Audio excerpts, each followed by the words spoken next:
खांसी हो तो हर बार मेडिसिन लेने की जरूरत नहीं। ट्राई करो ये देसी नुस्खे। हनी में क्लोव पाउडर मिलाओ, 3-4 बार लो। गार्लिक को बॉईल करो, थोड़ा शुगर डाल के P low.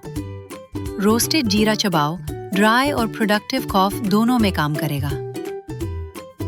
Honey plus कार्डामन mix लो और सिनेमन च्यू करो। सिंपल, नेचुरल और इफेक्टिव है। पहले आयुर्वेदा ट्राई करो।